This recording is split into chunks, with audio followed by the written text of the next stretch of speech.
J'ai fait des études à l'université de Médine, en Arabie Saoudite. J'ai fait des études sur l'islam au Soudan, comme j'ai passé un petit moment aussi, même en Iran. J'ai fait des recherches dans beaucoup de pays musulmans, dont je connais très bien notre religion, comme je m'y connais bien dans d'autres religions. Encore une fois, je vous le dis, je suis un ex-président, j'étais le président des Comores depuis 2006, entre 2006 et 2011. Ce que j'ai bien entendu, bien sûr, j'aimerais bien parler en arabe. Malheureusement, j'ai remarqué qu'il n'y a pas de traduction. C'est pourquoi j'essaie de m'exprimer en français comme je pourrais le faire. J'étais très content d'entendre que tout le monde cherche la paix. Et depuis très longtemps. Mais est-ce qu'on a vraiment la paix? La réalité, c'est que le monde va mal. Le monde va mal. Il faut reconnaître cette réalité.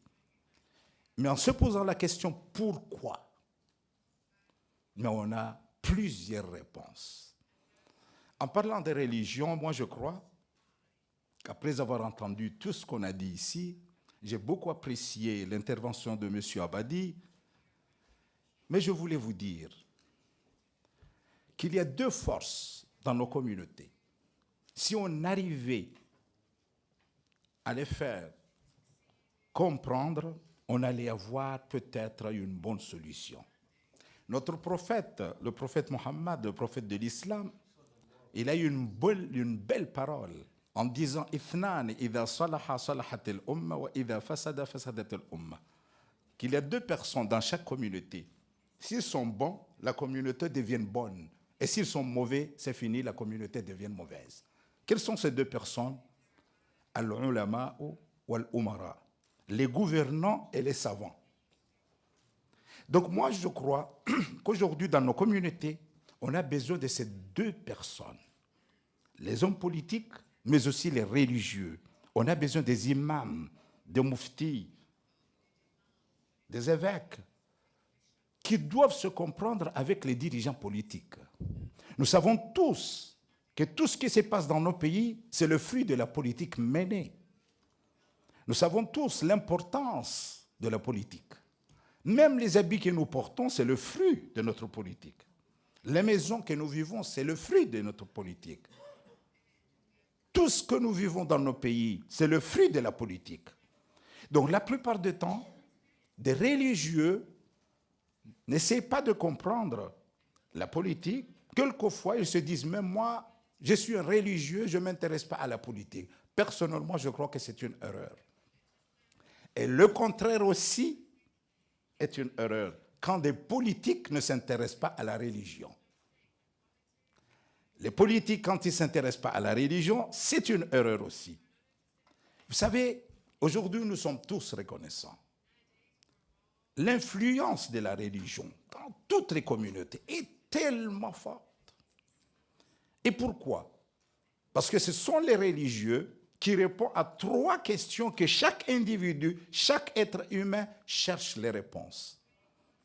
Chaque individu, il veut avoir ces trois réponses. La première question, c'est que je viens d'où en tant qu'être humain? Et où est-ce que je vais et pourquoi je suis venu? Trois questions. En tant qu'être humain, je viens d'où pour me trouver dans cet univers? Et après ma mort, où est-ce que je vais? Et maintenant que je suis là, qu'est-ce que je dois faire? Qu'est-ce qu'il y a comme rôle qu'on me le demande? Donc avec ces trois questions, ce sont les religions la plupart du temps qui donnent les réponses. C'est pourquoi ils ont beaucoup d'influence sur les individus. Ce sont les religieux qui donnent les vraies réponses dans chaque communauté. Donc je voulais dire par là qu'on a besoin de cette coopération entre les politiques et les religieux.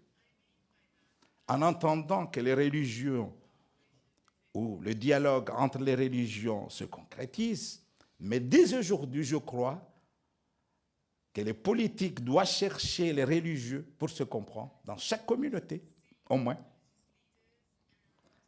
Moi, je sais que ceux qui ont le pouvoir, comme il vient de le dire, notre frère Ahmedi, ceux qui ont le pouvoir cherchent toujours à garder le pouvoir. Et ceux qui n'ont pas le pouvoir cherchent toujours à avoir le pouvoir. Donc il y aura toujours ce conflit.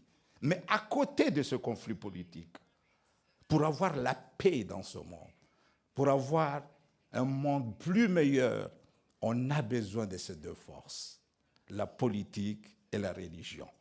Et c'est pour cela que je demanderai, comme une modeste contribution, de demander à partir de notre forum à ce que les politiques de chaque communauté cherchent les religieux. Je peux vous donner un exemple. Aujourd'hui, on parle à partir des médias, quand on parle des intégristes, de ces gens-là, malheureusement, qu'ils donnent une mauvaise image de notre religion, on essaie de donner l'image de l'islam à partir de ces gens-là. Je vais vous rappeler qu'aujourd'hui, dans le monde entier, il y a plus d'1,5 milliard de musulmans. 1,5 milliard de musulmans.